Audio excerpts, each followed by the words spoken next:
only boys in my neighborhood in the East Flatbush section of Brooklyn where I grew up. 10 of us, to be exact. Now, a couple of the guys had older sisters, but they really didn't pay any attention to us, and that was fine during the years before we became teenagers. See, all we wanted to do was just play sports, hide and seek, and hang out. We even built our own bikes from scrap parts discarded from other bikes. We did all kinds of tricks and stunts on these Frankenstein creations, proving to the world that we had ingenuity and that we were men. Because that's what 12-year-old men do. We build things from scrap parts. And if anyone had a smart remark about any of our manly abilities, you know what we did? We fought them. In fact, we got into a lot of fights, especially in the summer when it was hot and we got bored. But this wasn't a bad thing because, you know, a good test of manhood, by the way of a good brawl, keeps a bond tight between guys. Yes, the bond between guys could never be broken even after a fight. Then we hit our teen years, and girls started coming around. They would wander in from other neighborhoods and watch us play football or punchball or baseball. And that's when we went from best friends to arch rivals. This was a must that we show each other up in everything. And most of the time, it was just simply to embarrass one another in a team sport. But every once in a while, things went a little too far. It was a summer afternoon in 1984. And this girl named Venus showed up with a bunch of her girlfriends to watch us do tricks on these Frankenstein bikes we built. Now, Venus was a very pretty Hispanic girl who would sit on the curb and flirt by picking one of us to cheer for. This always sent the rest of us into a frenzy, and we end up competing for her attention and ending up with someone getting a black eye. Out of all of us, Kelton was the one of those guys who prided himself on the fact that he looked like a young Billy D. Williams. He was always trying to get close to Venus. He was smooth with his words, he knew how to flirt back, and it irked us. I got so fed up with him by being Mr. Smooth that I decided one day to challenge him to a bike race. And the wager was simple. The first one to make it all the way around the neighborhood, which consisted of 4 blocks and 3 streets that intersected one another, and back to the finish line, would get to talk to Venus exclusively. Venus ate this up and agreed to the terms, all the while smiling at me. And I got the feeling she really wanted me to win. Now, Kelton sensed this and decided to change the challenge. Instead of a race, he challenged me to a ramp jump. Now, the ramp was made out of 2 cinder blocks and a plank of wood that would be placed in the middle of the street. 2 garbage cans from neighbors' yards would be put a few feet after the ramp. The person who could clear the cans by jumping the highest and the furthest and stay on the bike would win. Now, I jumped plenty of these ramp challenges before, and I held the neighborhood record for the longest jump. I knew I had Kelton beat before we even got started. We tossed the coin, Kelton won the toss, and we both rode our bikes all the way to the far end of the block as the ramp was constructed by the rest of the crew and my little brother Carl. When it was ready, Venus stepped out into the middle of the street and yelled, "Go!" Kelton took off down the street as fast as he could, hit the ramp, cleared the cans smoothly. The guys and Venus cheered and they marked his landing. I got off my bike to check the chain, make sure the brakes were tight, and I mounted my bike and got ready. I never saw what became known as the fix. Carl screamed to me, "Yo!" And I took off at top speed. I was focused. I saw the ramp, I saw the crowd cheering, and I started to smile because I knew at the speed I was going to take off like a rocket. Kelton stood no chance. Upon my approach, Carl was still screaming and waving his hands. At first, I thought he was cheering me on, but when I got close enough, I made out what he was screaming. No! Mark, no! Stop! Don't! He screamed, and I whizzed past him. When I looked down at the ramp, I suddenly realized why he was screaming, and I knew I was in some big trouble. Someone had turned the cinder blocks from a safe horizontal stack to a deadly vertical pairing. This put the plank at a death-defying, sharp 90-degree angle, and instead of sending me forward, it launched me straight up into the air. I heard the ramp collapse. As the back wheel left the wood, Venus shrieked in horror. The guys let out a collective, "Oh!" And I heard my brother scream, "Oh my God, he's going to die!" I was airborne. I held on to the handlebars as tight as I could, and I leaned back, and I was hoping I could control the bike and not do a somersault. The bike leaned back for a second, but then it started to straighten. The front wheel bent down like the nose of the Concorde, and the asphalt was coming straight up fast. I tugged back, the bike dipped back and landed on the front wheel. I leaned forward, and the bike kept balance on one wheel. I leaned back, and the bike did a wheelie, and I pedaled, and I started riding on the back wheel. "Oh, shit! He did it!" Carl screamed, and I screamed with excitement. And I turned my head, and I pumped my fists, and the bike landed forward and ran straight into the back bumper of a parked car. Wham! I was airborne again. Over the trunk of the car, up onto the roof, and over to the side onto the sidewalk. Every single ounce of air left my body, and I lay there in shock and pain with my eyes closed. I was dead. I knew I was dead. I couldn't breathe. I couldn't move. Nothing. Then I heard footsteps coming. Someone was running to me. I wasn't dead. I just knew it was Venus, coming to comfort me and swoon. I opened my eyes, looked up, just as the footsteps stopped, and looking down at me was my father. Apparently, he had watched the whole thing from the porch. "You're a jackass, you know that. What the hell were you thinking? Get your ass up and get in the house. Brain, what the hell's wrong with you? You better not have broken anything either." I slowly got up to the sound of laughter in the background. Carl came running to me in tears, and he hugged me. We both got my mangled bike from the street and carried it home. I never got a chance to meet up with Venus to find out what she thought. She and her friends ignored us for the rest of that summer. Neither I nor Kelton got the girl. I later learned it was a guy named Marcus who showed up just before the jump, who fixed the ramp. But Kelton got in trouble because someone told his mother it was him. We both got put on punishment for a week for the entire incident. So now, whenever I go to the neighborhood to visit my mom, I look down that street, and I remember the day I almost completed the jump of the century. And I smile and I think, my father was right. I was a jackass.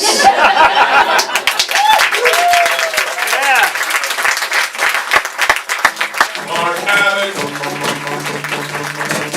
Marc Abbott. Marc Abbott.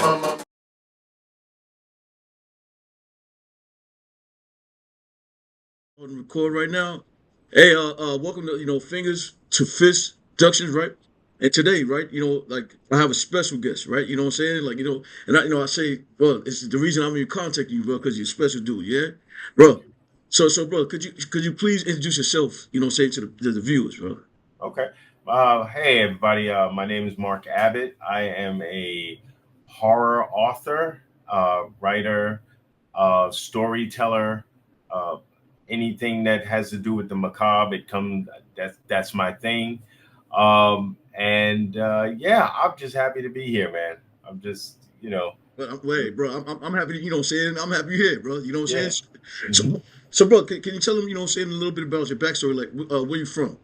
Oh, okay. So I'm from Brooklyn, New York. Okay. Still reside there. I've been here pretty much my entire life. I studied, I got my MFA a few years ago in creative writing through Southern New Hampshire University. I've been writing, oh my God, I've been writing since I was a kid. Wow. Writing has been like a passion of mine since I was in elementary school. And, as you get older, you start to kind of try to figure out the different types of things that you wanted to do. I was a voice major at LaGuardia High School, and I thought I was going to go into music. But then while I was doing that, I started really, really honing in on my writing. And by the time I got to college, I knew there was two things I wanted to do. I wanted to work in the film industry, and I wanted to write. So I tried that route, tried to get into the television and movie industry. Things didn't actually work out the way I had hoped. And instead of writing screenplays, I turned most of my work into short stories, novellas, things of that nature. And as time went on, I got published. I started publishing my works in different anthologies. And so now this is what I do. This is my wheelhouse. So, bro, that's great, man. So, bro, like, so bro, I didn't even know, bro. Like, okay, so number one, where'd you go to school? Because we went to school together, bro. I just want to, you know, what I'm saying, to clarify that, bro. Where'd you go to school at? I So mean, for I went to LaGuardia High School of Music and Performing Arts. right, right, That right, was right, that was the one on 66th Street down right, there by Lincoln Center. right, Yeah. right. Bro, I didn't know you was a vocal major. I thought you was an art major, bro. No, no, no. I was voice. So the crew that I ran with in high school it was an eclectic group of guys. So it was that we had instrumentalists in the group. We had art majors in there. I think the only people that didn't hang out with us were in dance. But we Right. had most of the people that were in my group were mostly art majors, drama majors, or in music Right. of Okay. some sort.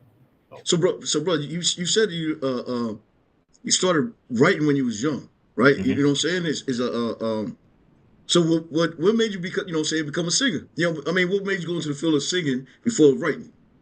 Oh, so singing was something that I always did as a kid. When I was in elementary school, this we're talking about the early '80s and stuff. That was back when Broadway was really a big thing. And when I was in grade school, Fame came out, and I fell in love with the movie. I mean, much of it I didn't get a chance to see because Right. of the language and everything else. But the bits and pieces that we knew, uh, I was like, I really wanted to go to that school. That was the thing.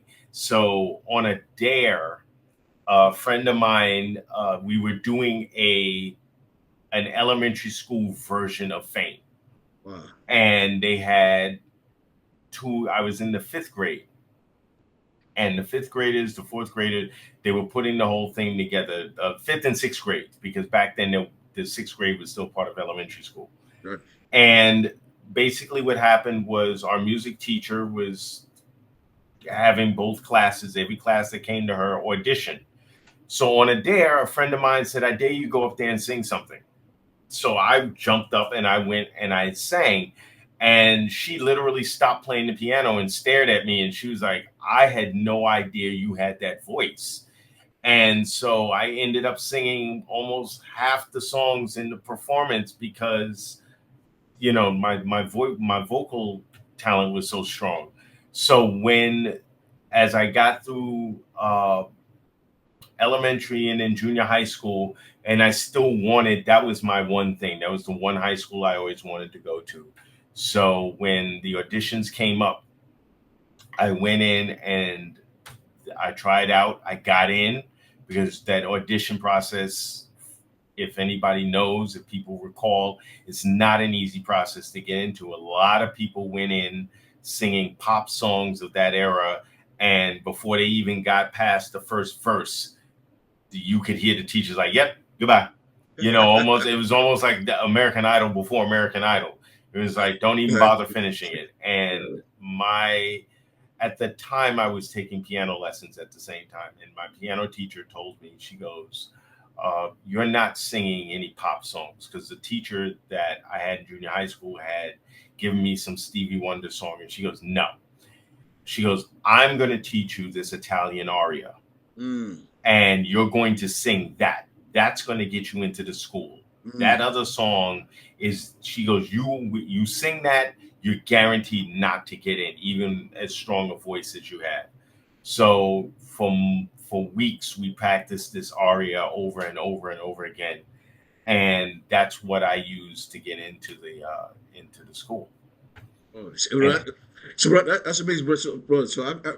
But you say you're from Brooklyn, right? But I gotta ask you, saying what part of Brooklyn, saying, it's just that, man. You know what I mean? Because Brooklyn is so we call it Brooklyn. It has is its own planet. You know what I'm yes. saying? Yeah. So I grew up sort of on the border of East Flatbush and Canarsie. Mm. So, depending on who needed our votes, you were either Canarsie or you were East Flatbush. Any other time, you kind of was like, yeah, I live over there. Right, right. So it was a bus and a train ride for me every morning to Uh, get but up there. how long was that ride, man? You know what I'm saying? It was long. I want to say it was almost close to an hour, because you had to get the bus to the train, and then I was almost the second to last stop on the 2 line in Brooklyn, so it was all the way up to 66th Street. And the thing is, I was never late.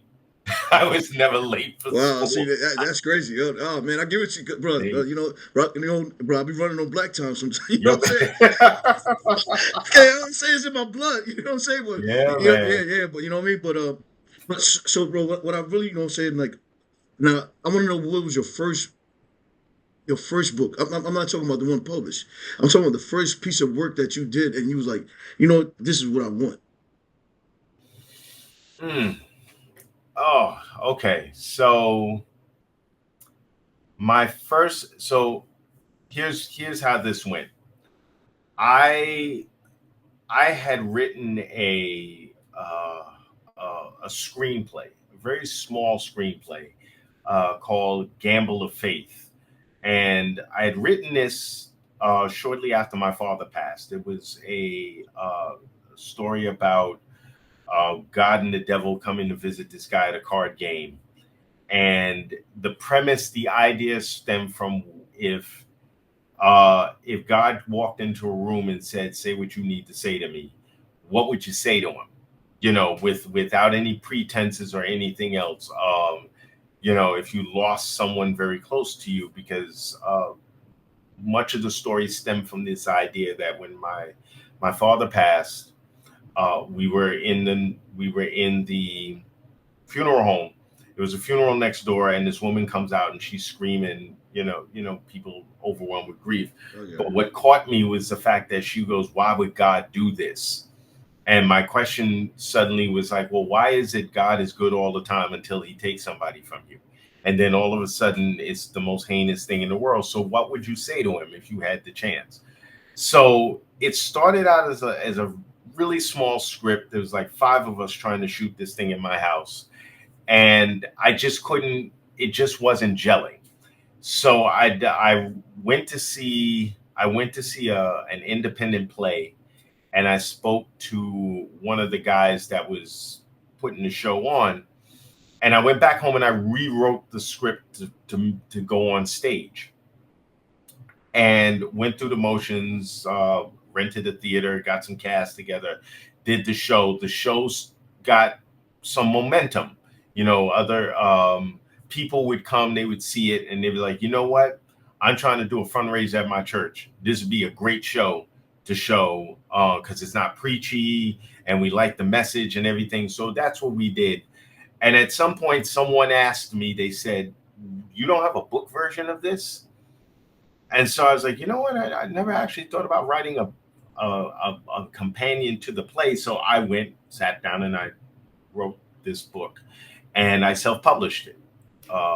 and you know, I say that was one of the greatest learning lessons of my life, because everything that could possibly go wrong in self-publishing went wrong. And you know, I don't look back at it as a horrible experience. I mean, at the time it was a bad thing that happened, but you learn. This is how you learn. You know, self-publishing was still sort of like the drunk uncle that nobody wants to talk about in the publishing world, Right. because you know, if you self-publish, it it was looked upon as, well, you're not a real writer, Right. Right. because if you can't get an agent or one of the big five to take your work, that means that your work isn't strong enough. Right. And I never looked at it that way. You Right. know, I was like, well, there are people who want what I'm writing. And so that was the very first kind of script to manuscript piece that I ever wrote. And then from there, I started my own publishing label to publish my next book, because the next book was called The Hookie Party, which was about two high school seniors who throw a senior cut party after they threw a hookie party because their senior cut day gets canceled. And I sent it out, and every letter I got back, we love the story, we love the premise, we just don't know who would buy this. But slowly but surely I start to realize there was nothing wrong with the story. It's the fact that the characters are mostly Black and Latino, and somehow nobody can figure out who would read this. And I'm like, Black and Latino children would read Yeah. it, Yeah. because I spent my entire life in the 80s watching teen dramas that didn't have nobody in it that looked like me. So why would they not? You know, we had parties just like everybody else, you know. So that was sort of the fire that got lit under me for me to publish that book. And you know, from after that book, which was, I wouldn't say it wasn't a failure. It had its small success, but at the same time, we're still talking about, this was 2007. Mhm. We still weren't here. We still did not have Yep. Zoom, and Yep. Facebook was Yep. not a thing. Mhm. We didn't have all of these avenues that we could go down. So a lot of it was me spending money, going to book fairs, standing out in the heat. You know, and here I am trying to go against, you know, much Carl Weber and all these other well-known authors, and here's this little guy over here in the corner, like, who this, you know. And so that, and through trial and error, I had to shut the label down, because things just didn't go right, and money wasn't coming in, and taxes were owed. And so it was at that point I said, okay, you know what, I got to stop doing this. I need to figure out a way to legitimately get my work in the hands of somebody who has the financial capabilities to get the book launched the proper way. I just, as a little guy working a 9 to 5, I just didn't have that kind of pull. All right. Okay. So, bro. So I just had. So. Uh. I was gonna say. Okay. So your label. You know the label, right? Mhm. Oh, matter of fact. Well, you know. So there's a couple things you want. You know. You said right. And So okay. The actors on that first play, right? Mhm. You know what I'm saying? Like. Where'd you get them from? Like, you know what I'm saying? You just, you know, you said you got a couple people to act. I mean, Oh, like. so one of the main actors, we were doing radio dramas together. We had worked on a couple of uh, radio serials with this brother here in Brooklyn, who I don't know if he's even around anymore, but this was like the late 90s. And he introduced me. His piece, he was doing this piece called Duppy, and he had a couple of people in his play. And I went to him and I said, hey, since you're in my show, you're going to be reading, do you think a couple of the characters from your show would want to kind of bleed over and work into mine? So he's like, I'll ask them. And they, we all sat down and we met, and I told them the idea of the story, and they were like, hey, we love this. And I grabbed, so it was the guys that I got, they all knew each other. Then I had two girls in the piece, one who I worked with on an independent film. I asked her to come on board, and then the sister who would end up be playing the devil in the story, she was on a completely different production that we all crossed paths. So I gave everybody a copy of the script. I said, read it and tell me what you think. And emails started coming in, man, when do we get started? I love this idea. I love this show. And so that's really, everybody was working on something else. And they all kind of came together, and we worked this play, and we ran it for about 2 years, 2 to 3 years of just not really, like, we had a theater, we rented out a theater, we did some weekend shows, and then most of the time we were being called by church organizations who somebody invited someone and was like, man, you got to see this. And then the person would come to me after the show and they're like, would you be interested in coming to our church and putting this production on? And I'm like, okay, let me draw up the contract and let's do this. And this is how much it's going to cost, make sure my people are taken care of. And that's what we did. That's basically how word of mouth for the show got, because somebody would come and see the show and they're like, you raise money man, we got to get these guys over here. And they just, I learned over time, people just love the material. Nobody wanted to call it, nobody called it a gospel play. Good. Because they were like, that's not what this is. It's not the traditional, all of the angst in the church and this, that, the other thing. And then all of a sudden there's this, like, a happy ending kind of trips and falls on itself. A lot of people connected with it because it had to deal with loss. And everybody loses somebody at some point in life. And people were like, I grieved and didn't know how. And this show has helped me. I've had people who were not of any denomination. It's like, I don't go to church. But this spoke to me, and it led me in a direction, not so much a spiritual direction to join anything, but to say, I see this in a different light as opposed to what I was going through. So I think it helped a lot of people in a way. So, bro, as you're speaking, man, I'm like, yo, right? I'm like, how come I didn't hear about this, right? You know what I'm saying? Like, and that's I can't, but so, New York, man, everybody's doing so many things. You know what I'm saying? And Yeah. Because I'm like, man, I would enjoy that play. You know what I'm saying? Right. Right. So you saying this is in the 90s, right? Late 90s. Oh, okay. So late I got 90s, early 2000s. Bro. So I gotta say, bro, that's like like, not the comparison, but you're a precursor to Tyler Perry. You know what I'm saying? Well, Tyler. So here's the interesting thing. Medea was a thing. Medea had been kicked off, and it had gained its ground. And I know a couple of people had said to me, "They was like, well, why don't you send this script to him?" In the 90s, in the late 90s, late 90s, he was doing plays. His plays were still kind of working this kind of funky circuit where it was touring. So 99, we're going 99 into 2000. Medea was a thing on stage. It hadn't, I don't think it had reached the cinema yet. I think by the time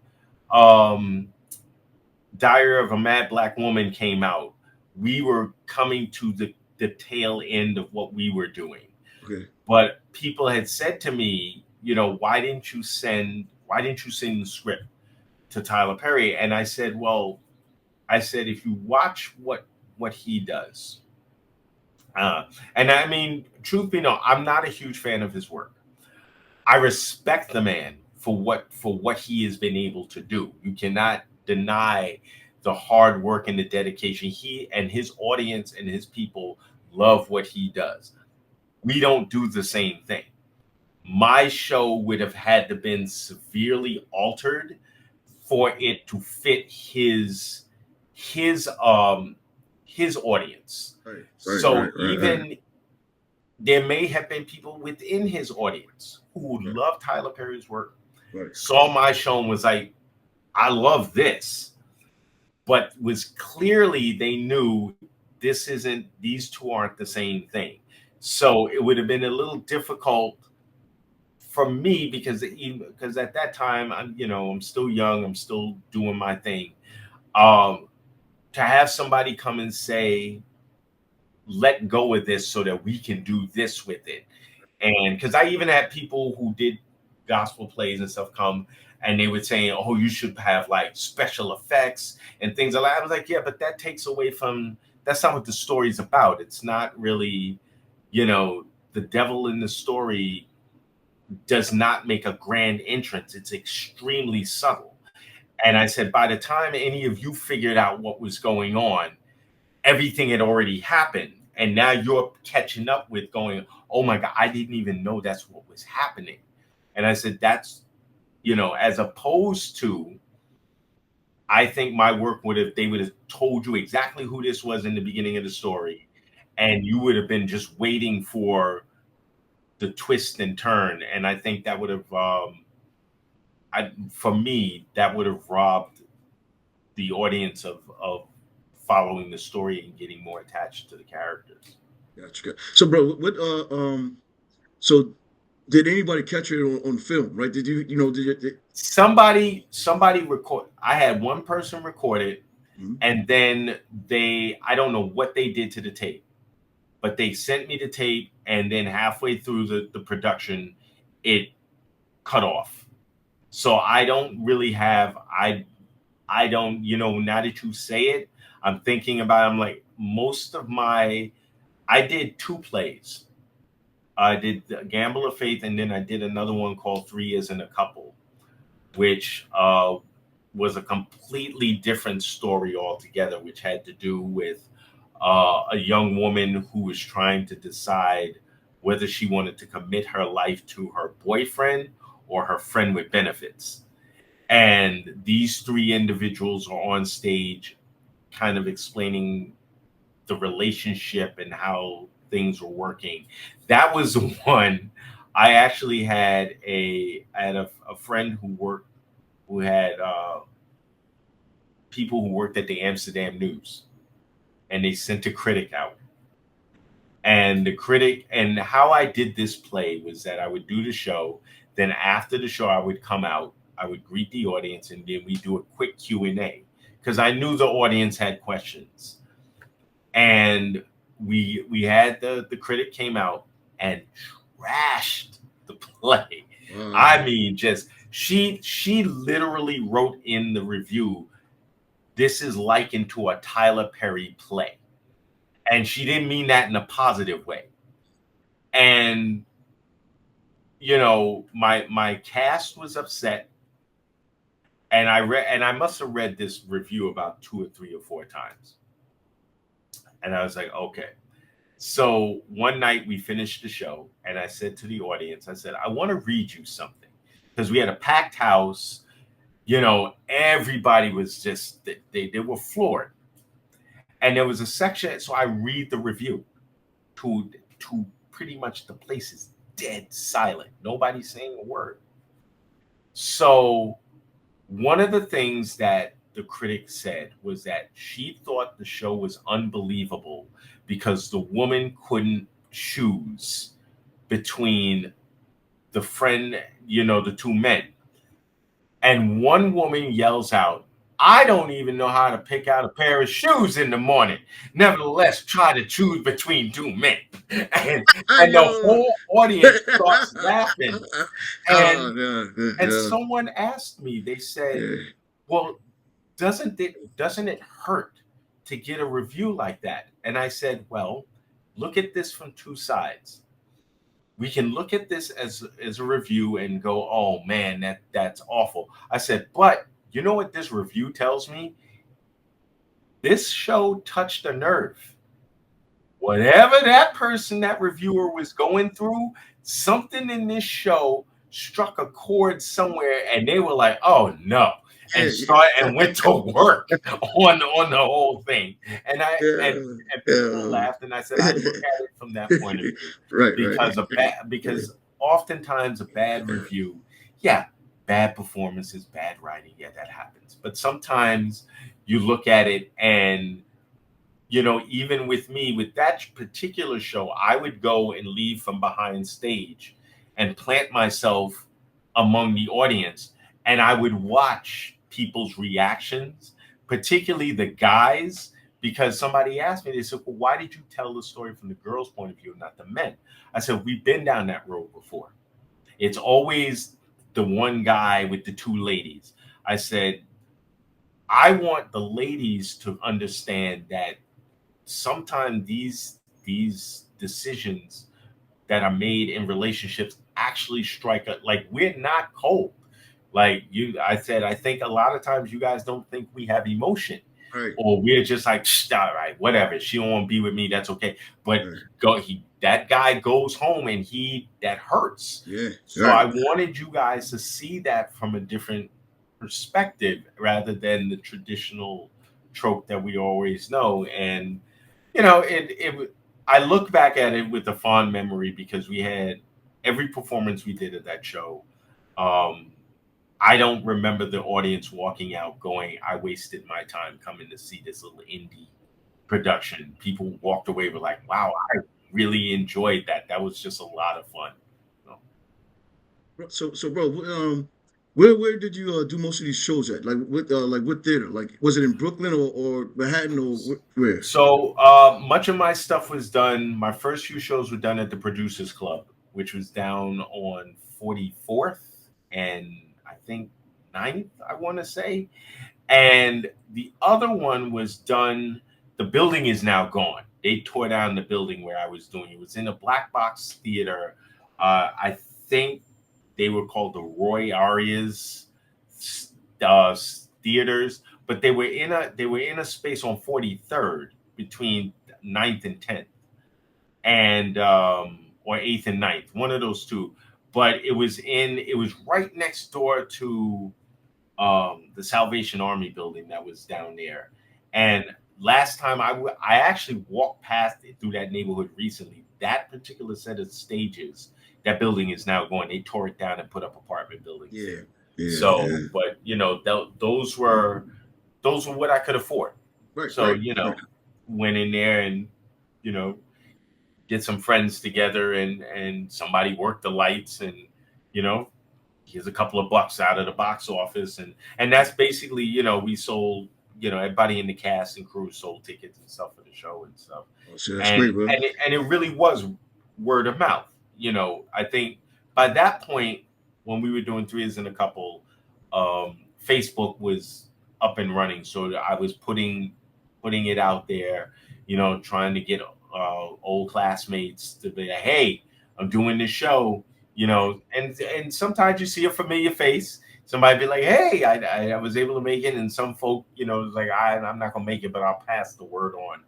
Right. And but we relied more heavily on the cast and the crew inviting family and friends to come and see it, and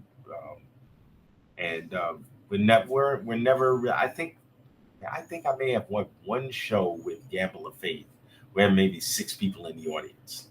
That was like, I walked out and was like, wow, really? Nobody came to the show? All right, well, all right, show must go on, and you put on the show and, you get those 7 people clapping at the end and it's like, still, but it's hit or miss with when you do stuff. Hey, bro, bro, I wish I'd have known, right? You know what I'm saying? But when Facebook came up, man, I really wasn't I didn't trust that online stuff. You know what I mean? Like, they had to force me to get on like, I'm like, nah, I don't do that. You know what I'm saying? People was like, where you at? I'm like, not on that. You know what I'm saying? Very true. You know what I mean? but at the same time, bro, like kind of mad because I missed out on certain things, bro. I'd enjoy going to that play, right? You know what I'm saying? Like just, Yeah. bro, you know what? So, bro, I love seeing people from LaGuardia's work, man. You know what I mean? To this day, I'm like, yo, I'm proud of y'all. You know what I'm saying? It's like we, it's kind of we don't give up. You know what I'm saying? And Yes. Yes. Yeah. so that's what I like. It's just great to see, brother. You know what I mean? Thank you.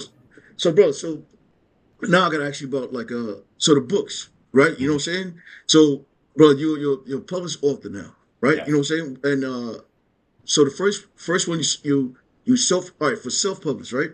Because I just found out about self published maybe not but 10 years ago, right? There's a guy that I'm on a train writing, right?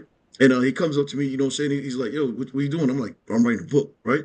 So I didn't know how to get it, published, right? And then some of my ideas are I already know it's from Black Thought, you know what I'm saying? And I'm like, yo, if I present it to him, it's gonna be too you know what I mean? They want to change things, and I'm like, nah, don't change what I'm saying. You know Right. what I'm saying? So this guy, he says, man, listen, I self-publish, right? He's a writer, you know what I'm saying? And I'm like, what? Like, okay.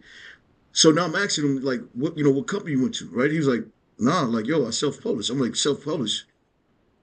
So this is like 2013, maybe Mhm. 2013. You know what I'm saying? So I'm not understanding it, and I have to, things you can't tell me something, right? I gotta go see, right? So Right. first thing he does is tell me like go to Nook, Nook, Yeah. Hmm. right? So I'm still not understanding like is that free? You know what I'm saying? It was like yo, it's free. So I see him at the book signing, right? A Hmm. bunch of people got together and they were signing books. And I'm like, man, this is a thing, right? You know what I'm saying? It's like so people didn't really believe me with the self publishing thing, right? So, bro, so I gotta really say, bro, like if you went the self publishing route, right? At what year? What year did That this? was 2004. See, bro, so you was way ahead of your time, bro. Bro, like, and so I'm not sure about the app, but what route did you go to in 2004? Okay, so starting out, so I had to learn a little bit about the self-publishing. When I started, there was, and it's probably still around. I'm pretty sure it is. Was a company called iUniverse, and basically what they were like a one-stop shopping where you upload your manuscript to the site, they format it, they put it all together, and then what happens is you then once everything is done, you can order books and start selling them. Uh, but here's the catch. So to be a self-published author, to have complete ownership of your work, uh, you also have to own the ISBN numbers that's on the barcode on the back. The company, and being a novice and not knowing this, the big thing was you keep the copyright to your book, because to writers, the copyright is what's important. But you're not a self-published author if somebody else is assigning their ISBN numbers to your book. They now control the ability to publish the book, to actually put it Oh, out. So when I started out, when I went that route, there were just a lot of things I didn't understand. I didn't know. I just thought, oh, I got this book. I put it out. And I thought the company was like, oh, we got a website and we'll send it out to Barnes and Nobles and we have these connections and this and the other thing. What they failed to clearly explain is that you also have to market your book. So a lot of times early in those days when we were starting out doing this, you just figured if my book could land on Barnes and Noble's websites, Borders websites, uh, that's great because all I got to do is tell people I'm published. Go to Barnes and Noble's. It's the other thing. But there's all this other extra stuff that you have to do, and then of course the company was like, "Oh, we can help you with that. We'll do the marketing stuff." But now you're paying all of this money to them. Uh, so when someone explained to me, they said, listen, they actually own your book. They don't, like, you can't do anything with that. You want to change the cover? You can do that, but now you got to buy a brand new ISBN number. You got to go through all of this stuff. You got to do the reset up, the whole thing. So I was told start your own publishing label, which is what I did. I incorporated myself, not my name, but I created a name for the company, incorporated it, which I found out later I shouldn't have done. Should have done LLC, but that was neither here nor there at the point.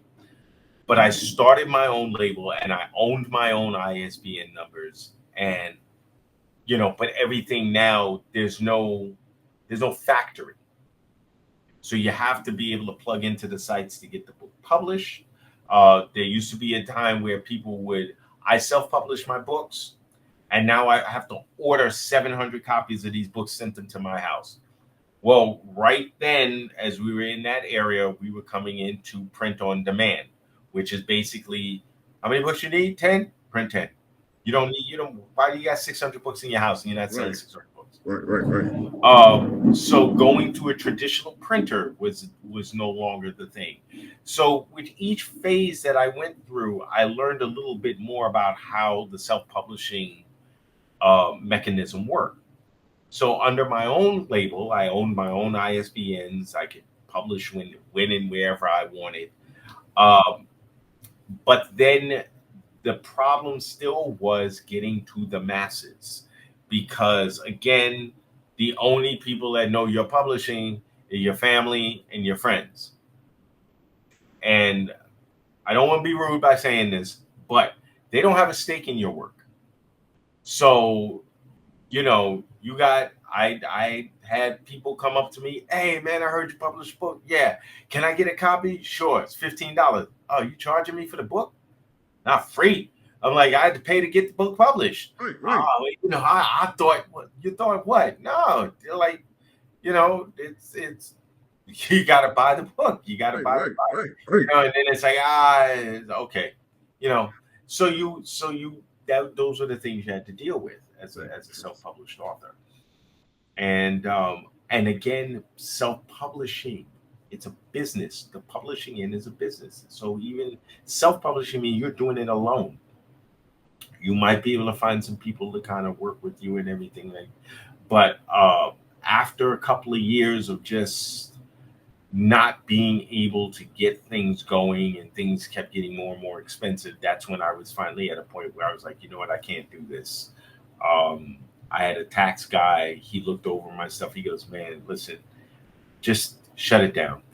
You're not bringing in enough revenue. And for you to do what you need to do, I saw cats on the train with boxes of books selling it, going up and down the train cars. I'm an author.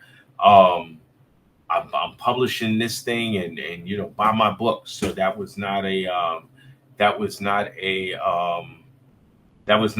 wasn't something I was willing to do.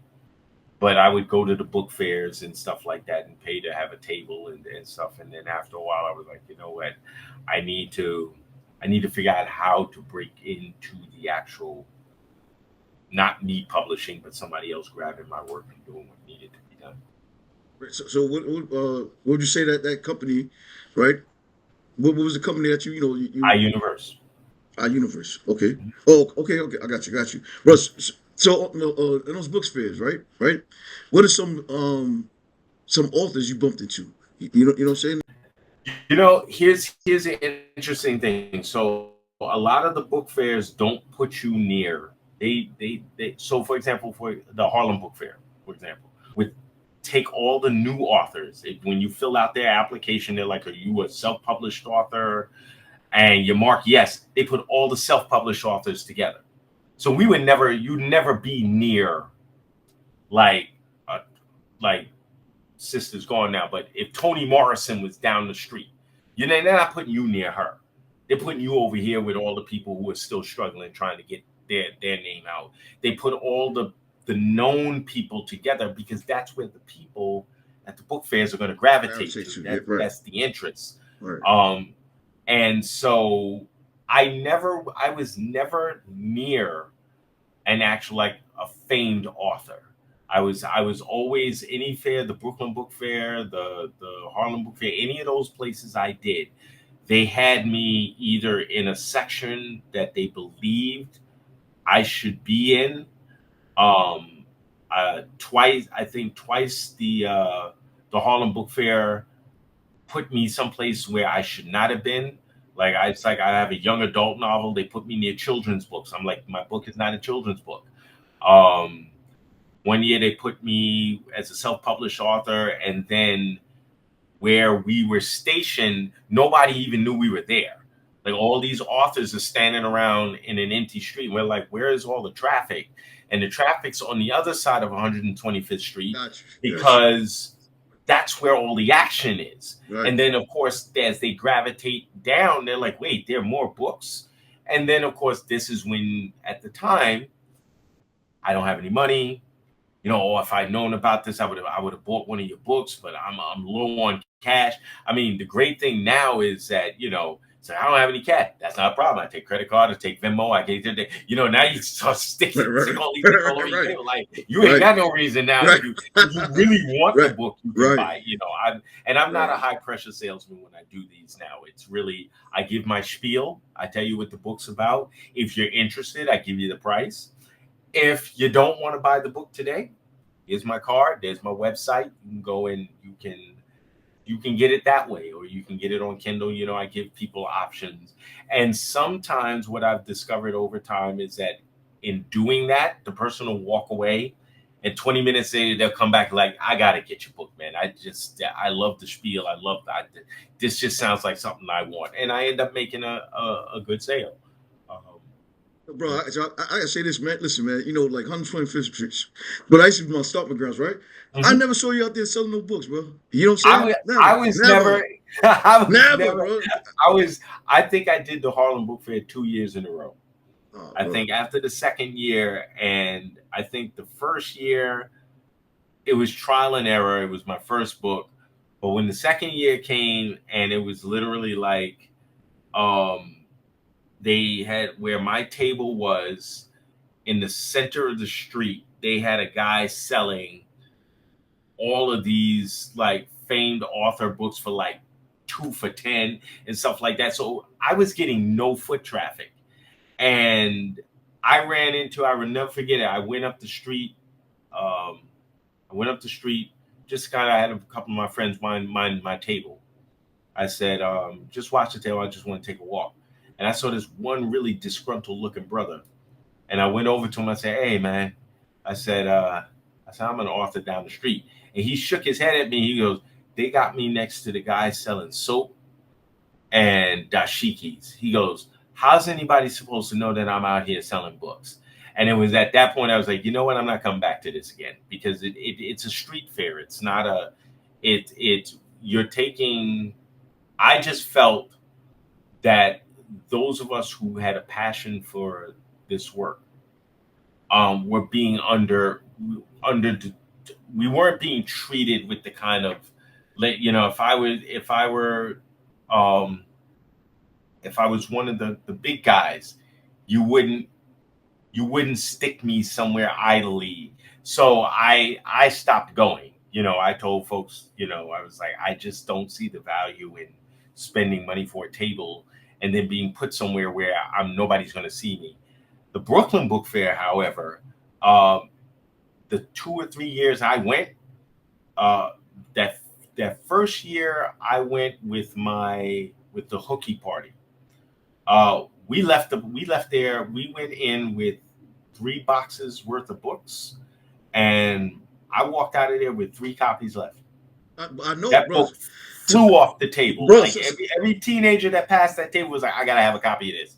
And I'm like, yeah, I know exactly who wants to buy my book. yeah, bro. You know? So bro, so like, bro, and I went to the Brooklyn Fair too, right? And once again, I didn't see you, bro. Listen, so basically, bro, and I'm a big advocate of books, right? You supporting books, right? But well, I try to write myself, right? So, Mhm.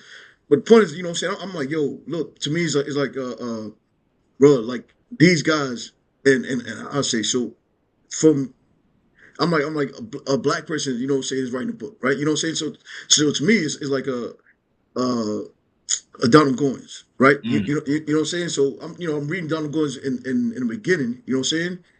And then I'm like, yo, well, where's the other authors, right? You know what I'm saying? Now you got Richard writing it all, but I'm like, at a certain time, people just stop writing, right? You know what I'm saying? So seeing y'all in the flesh, I'm like, yo, bro, I'm already in the presence of greatness, right? You know, these people took time to think, you know what I'm saying, and put it out on paper, right? You know Mm. what I mean? So that's why, bro, bro, that's why I'm like, damn, bro, I don't know, I don't see how I miss you, bro. Like, I'm mad that you're not in my collection. You know what I'm saying, bro? Because I got yeah. We can always meet up, and I can give you a couple of copies of oh yeah. my work. There's never a problem. No, but now, bro, I gotta buy it, right? You know what I'm saying? It's just, but you know what I'm saying? But the point is, I'm like, I missed it, right? I'm mad at that, right? I'm like, oh, bro. So getting back to it, right? Back to your writing, right? Hmm. So, wait. Well, before that, man. So the book house party, right? You know what I'm saying, bro? Like the hooky party, right? Hooky party, Yes, right? Bro. So you know, bro, like, and I was talking to I don't think you remember do you remember Radel? Ray? I probably know him by face. Oh, okay. So bro, like, I was just interviewing him the other day. So and he was talking about hooky parties, right? So I'm like, oh man, yo, I remember that in our school. You know what I'm Hmm. saying? Yeah, I didn't understand what a hooky party was. Like, bro, and the first time I'm like, yo, this is not like this. It shouldn't be. You know what I mean? I'm like, yo, it shouldn't be possible that we having so much fun, but no money, right? Hmm. It's just, well, no money, no drugs, no. You know what I'm saying? Yo, bro, Right. yeah. I'm like, this is amazing, right? You know what I'm saying? And I'm glad I got to experience that, right? Hmm. But you wrote a book about it. You Yeah. know what I'm saying? No. You know what I'm saying? Like what? Uh, What? You know what I'm saying? mhm. Because I'm thinking like, yo, I'm not understanding like how the hooky parties got so big at that time, right? You know, I mean, with DJs, like, is that a Yeah. DJ? Yeah, I mean, it's word. It was word, but see, that was the thing is word of mouth. You know, Yeah. those were not. Those were there was no internet. There was no. There was. We didn't have any of that. Yeah. I teach now. I teach high school, and Okay. I explain to the kids all the time. I'm like, look, we didn't have none of this, and somehow we pulled off like there are things that I think my brother said it one time. He was like, "I'm so happy we did not have technology when we were growing up, because we'd have been in jail." Bro, you, but at the same time, right? Sometimes I tell this guy, I'm like, yo, we did it better, right? You know what I'm saying? Like, it just wasn't recorded, right? You know what I'm saying? It's like, And no, and even it's that was I think the fun part about writing that book is just going down memory lane and remembering, the guys in the book literally like, look, this is how we got to get word of mouth around about this party going on, and these are the individuals you need to avoid, because if these 3 or 4 find out about this, it's over. They're gonna yeah, rat us out. There's this whole thing, you know and even in the story when they do all of that, the principal trying to figure out what happened was like, go find so and so, and everybody's like, oh my god, because I know he's gonna talk. I know the talker, and then you got the 5 people that didn't go to the party eyeballing him in the main office, like, you better not open your mouth and say anything, because everybody's like, I didn't go, but I'm not telling y'all where it is. It's like, not all of us went to those things. And those of us who came to school, you know where Randolph is? Hey, I have no idea why. We heard rumors they were having a party. Word? I ain't nothing about that. I was like, I'd be there too if there was one going on, right? You know what I'm So, saying? If you don't see me, you know what I'm saying? Like, you know what I'm saying? yeah. Then you run down and find a payphone and like, Oh hey man, man, they looking for all of y'all. bro, I had to explain to somebody like this, a guy from our school, you know what I'm saying, and because he graduated earlier, right? He's from the old school, but came to new school, right? And I'm telling Yeah. him like, nah, we I used the payphones in the school. He's like, there's payphones in school. I'm like, yeah, we had the payphones in school. He's like, what? I'm like, yeah, bro, like, and which is crazy, bro. You know what I'm saying? Which is Yeah, crazy, it was a yo. row of payphones that you had a quarter you could call. I told the kids, I was like, that's why when the kids are like, yo, I can't live without my cell phone in class. I'm like, dude, You don't understand. There was no Yeah. what? Fuck Yeah. no. It's like you waited to the end of the day. You Yeah. went to the payphone. You call if you had to make a call home or anything like that, or your parent called the school and was like, "Yo, relay this message to my kid. Let him know, and he needs to call me to let me know he got the message Oh, at the end of the day." that's You crazy. know, now Uh, it's like I pull my phone out right now and do all that. Like, yeah. and It's we survived all that. yeah. You know what I'm saying? What? So, but okay. So, bro, like, so your first, right now, right? So, you was in gospel. Well, not gospel. I don't know how to, say it, like Inspirational inspirational. Okay, there you go. Okay, so, bro, but now, right? The what genre are you in now? In horror. writing, in writing. Okay, Horror. so what made you pick that? Horror was always my wheelhouse. Really, I've loved horror since I was a kid. That really. was that was what I wanted to do.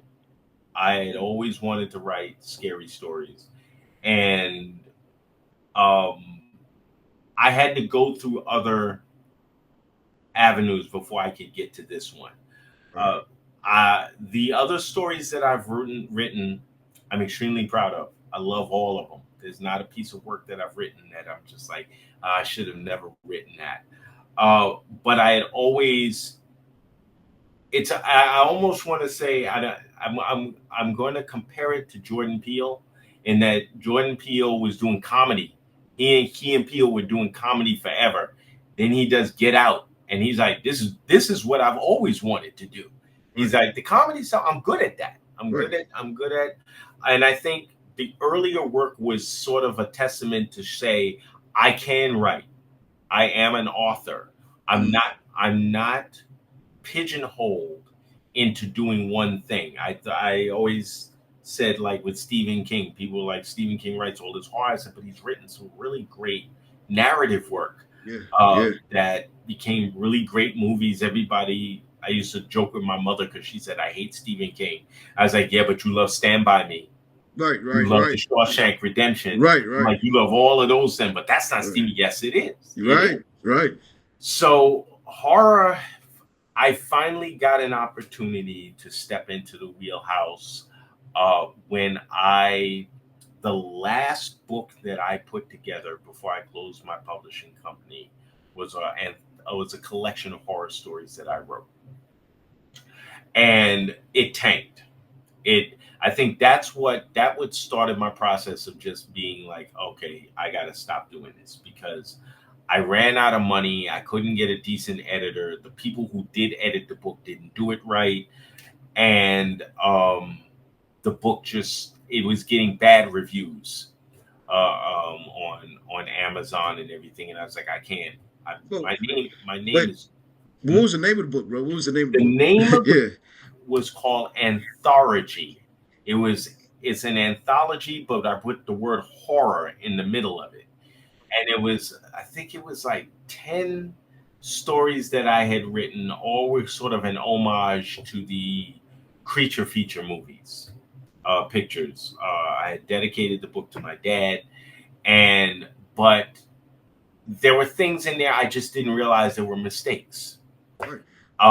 And I think by the time the book had gone into its second cycle, that's when people started telling me I'm finding all of these errors and stuff. I'm like, well, why didn't somebody say this to me in the beginning before? And then, of course, you start to find, you go on the internet, you look yourself up, and people are like, this guy's one of the worst writers I've ever seen. He needs to get a decent editor and all this other stuff. And it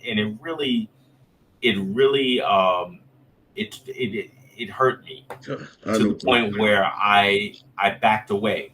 Mhm.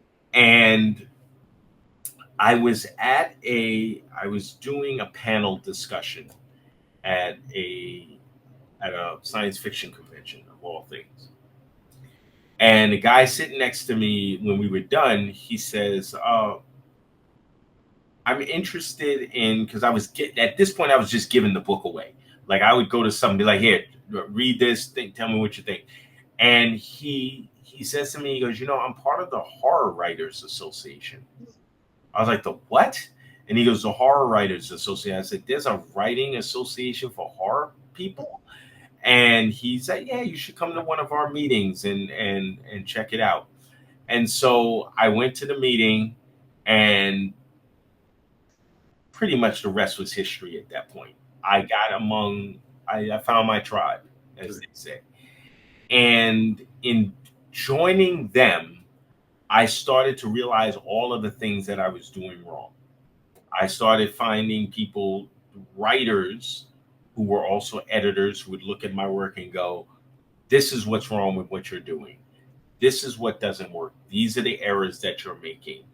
And at no time did anybody say, oh, I don't know why you're writing, because you're not really good at it. Everybody is basically like, you're good. Yeah.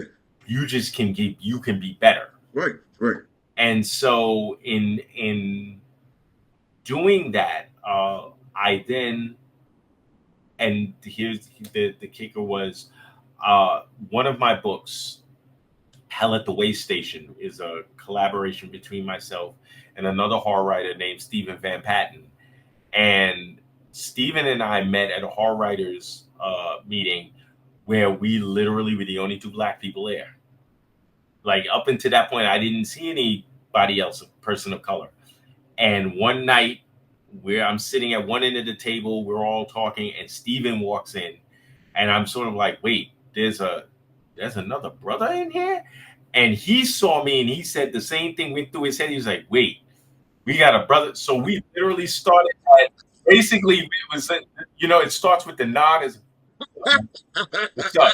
And he was at one end of the table, I was at the other end, and we slowly made our way to the middle of the table. Found out we were both from Brooklyn. We didn't live too far from each other. And people often said they thought we had been friends for years. But we began collaborating a lot. And finally, one night, we were sitting in the bar, and I said, you never see, those horror anthologies we used to love when we were growing up, where you had one story and the short stories. And I said, you've never seen a book like that. I said, we need to write one of those. And he looked at me, he was like, you know what? Let's do it. And we sat down, we put it together. Linda Addison, who is like the godmother of the Horror Writers Association, the sister, met us at a convention, and Stephen was like, ask Linda if she'll edit the book. Linda was like, I'm going to do the forward. I'll do the forward. And I think right before that happened, the other members of the organization was like, well, we have a collection of stories we want to put out, an anthology. We want you to write one of the stories. We want you to contribute to the anthology. And that was officially my first published piece that I didn't publish. And that, me going to the conventions and then my name showing up, that started I know who that guy is. I want him on my panels. I want him, hosting the moderating thing. And that's really getting mentorship from people. Somebody going in, looking at my website and going, yeah, get rid of all of this. This is what you need to do. Here's the foundation, what you need to do. And then me just saying, finally, I was like, you know what? I didn't go to college for writing. So I went back and got my Master's of Fine Arts. Okay. And because I wanted to just make my work stronger. And from that master's degree came my most recent novel that got picked up by an actual publishing house. And I finally got a chance not to have to go into my pocket and do the cover and pay the editor and do all of the things that I had to do, but have a great publisher who loved the work and got behind it, and I got some named authors to read it and do blurbs for it, and fans of their work who saw that were like, ooh, I need to pick that book up. If he says it's good or she says it's good, I want to read it. So it's it is not flying off the shelves, but it is in the hands of people who honestly and truly love the work and love the craft, and that's truly what's important for it. So bro, so uh, I see you kind of dipping your toe into making movies. I did at one time. I actually did. So I did a short horror film several years ago, but I have been in more independent stuff. I was a part of. I got called in to do a to be in a independent TV show called Zombie Hunters, and uh, a fella that I knew was who was in the show saw me do something else, and he was like, "Hey, I want to introduce you to the director of this piece." And the director, I went, met with him, I did my stint, and then it was I couldn't have been more than 5 or 6 months later. The director calls me up and he goes, "Hey, I have a script I want you to look at, and there's a part in there for you that I'd like for you to take." So I said, "All right, send it over." I'm one of those people like, "Send it over. Let me take a look at it." It was a really great science fiction piece called Impervia. And I read it and I was like, I wrote him back. I said, "Hey, I really love the script." I say, "So I guess you want me to play like cop number two or cop number one?" He goes, "No, I want you to play the main character." I was like, "You want me to carry this thing?" And he was like, "Yeah." I was like, okay, you have that much confidence in me. Sure. And we shot that over a weekend. And to my to my surprise, I got nominated twice for Best Actor for the piece. Wow. And he called me up again and he goes, "I got another piece for you." And I was like, "Okay." And we shot that. And wow, why is the name of this film escaping me now? Because it's a really cool science fiction uh, piece. But I actually won an award during the pandemic. I won for Best Actor Wow. for in a film festival, which completely caught me. It just completely shocked me, and I just kind of fell in with this particular group of indie filmmakers who do horror and science fiction. So I've not by that was not a pursuance of mine. I wasn't someone who was like, "Oh, you know what? I wanted to make movies, but I love being in them. I love being in independent films because they are the roles are so much fun." And I played one film I was in. I played. I was a member of a group of people who were serial killers. I'm a laughing serial killer in this one, and I recently saw a cut of it, and I was like, wow. The actress I played opposite, she goes, "You scared the hell out of me shooting this thing. You made Wow. me nervous through the whole thing." I was like, I didn't realize I had that effect, um, but yeah, I've I've I've done a little bit of everything. Bro, and I'm not, bro. So, bro, once again, bro, you keep on shocking me, right? Bro, it's like, bro, you was singer, right? You know what I'm saying? But it's a screenwriter, bro. And now, bro, you're an actor, right? You know what I'm Mm. saying? Yeah. So basically, bro, that's a lot. You know what I mean? And I don't, you know what I'm saying? I don't mean actually age, right? You know what I'm saying? Bro, so so so some of these kids, they like they're old, right? I'm like, you're only 25, right? I know. You Yeah, know what I'm saying? They be like, oh, life is done for me. I'm like, nah. You know what I'm saying? It's like yeah, we keep on living, right? You know what I'm yeah, saying? yeah. Yeah. S- s- It's I'm not ashamed. I had my students try to guess how old I am. Many of them are shocked. I'm like, I'm 53. And I'm not ashamed of that. That's not something that I've earned all 53 years of my time on this planet. yeah. And and I was in the same boat at 25 when I couldn't get things going. Oh my God, that's it.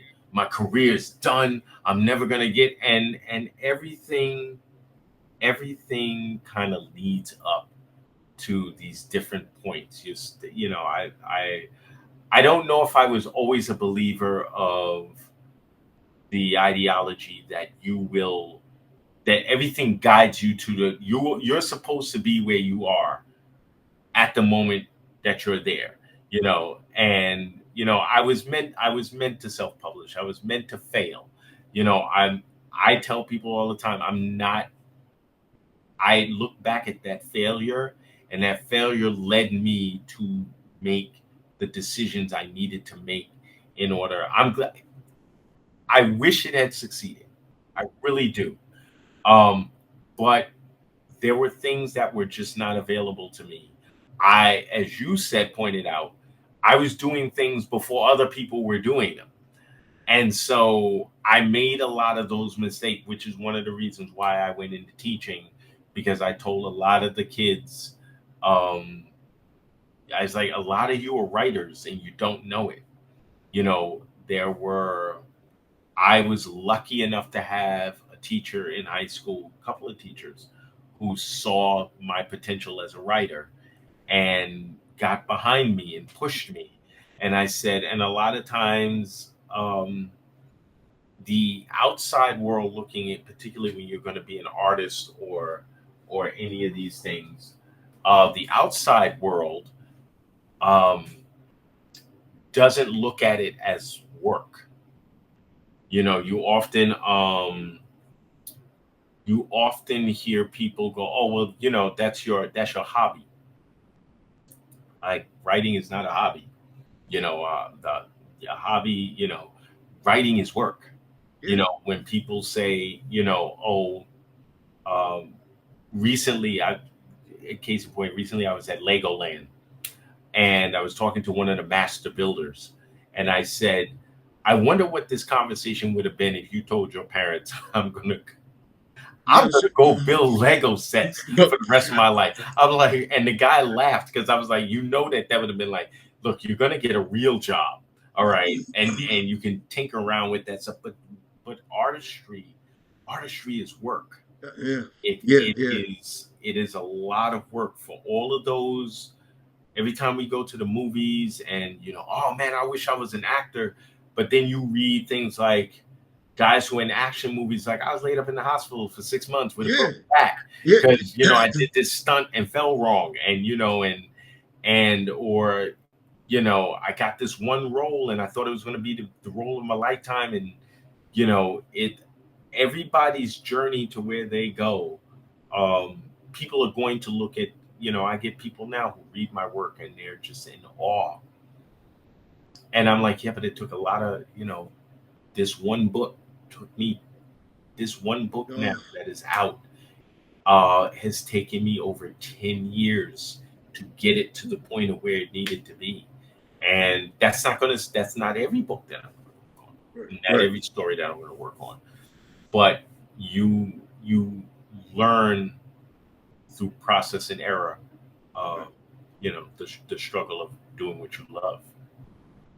So, Russell, the plays that you did, right? Yeah.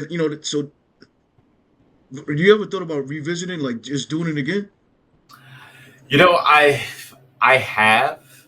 Um, I there was actually two other plays that were to be sort of sequels to Gamble of Faith that I never got a chance to do. Right. And I've thought about sitting down and kind of working on those and ironing those out. Um, I might. I don't know yet. I have to see exactly where my head is in terms of doing those plays again, because getting theater space and that's the thing, you also have to get people who are committed to doing this. And I unfortunately, what with technology and everything else now, there are a lot of people that don't feel that they need to work at the process. I got to come to rehearsal every week. I can just do my thing on TikTok and or Instagram or this, that, the other thing. I don't need to put that kind of work ethic behind what we're trying to do. So I don't know. It's I have to find I would have to find I was lucky enough to find that one group of people that were devoted and committed to the work that I did before. I would have to find people who would be devoted and committed and willing to give up their nights and weekends. Because even that process of doing plays, I can tell you, I went through situations where people would come to one rehearsal and then would not show up again and wouldn't call, That's just crazy. dropped out. And then, you finally get a call and you're like, hey, what the devil? Yeah, I just decided I didn't want to do it. Wow. You got to tell somebody that, Right. I got to replace you. I got to, well, it's not your dime, so you don't care, Right. or, you know, I want $200 a night. Okay, so do I. Right. You know, Right. Right. but Right. Right. but if we don't fill that theater, you'll be lucky you get $50 Right. for the show that we're doing. Right. Right. It's not. So it's you got to just, if I'm going to do it, I have to cast a wide net and make sure that the people who want to do it, because again, it's not a film, it's stage. So this means you have to come to rehearsals. You have to show up for the stage prep, and then you got to be there every night to do the show.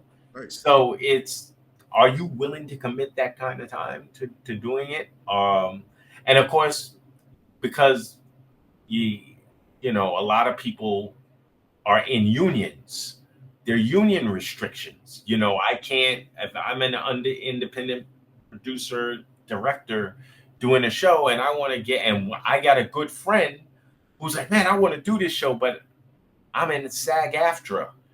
There's some paperwork you got to fill out. And then it's like, them telling them, no, no, no, no, no, no, you can't do this and this, that, the other thing. And it's like, I can't ask you to give up your career to do this little thing in a hallway theater down the street. So, well, we'll see. I will not say no, because opportunity might show itself, and I might be able to do it one day.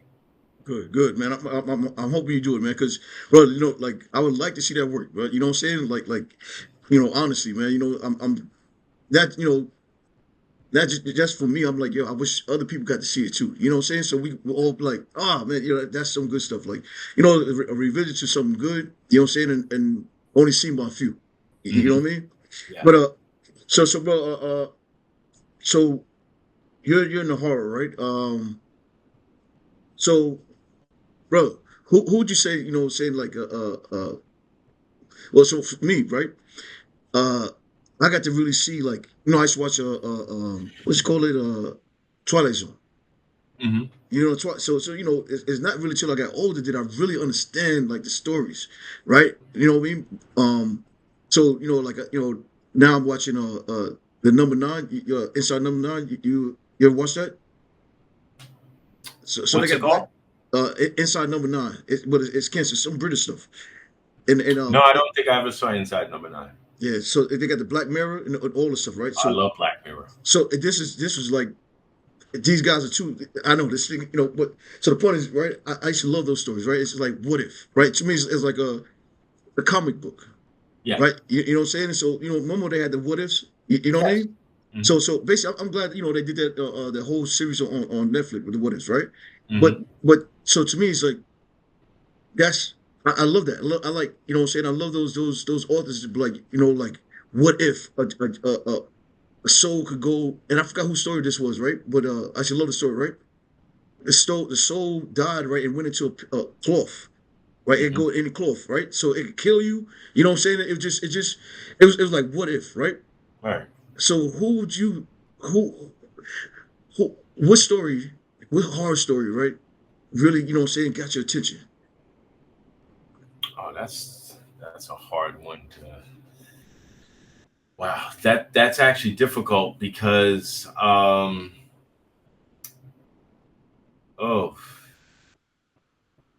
I have to think back, because if I go back to when I started looking at and reading horror, um, I'd have to go back to Edgar Allan Poe, because that's who my mother introduced me to.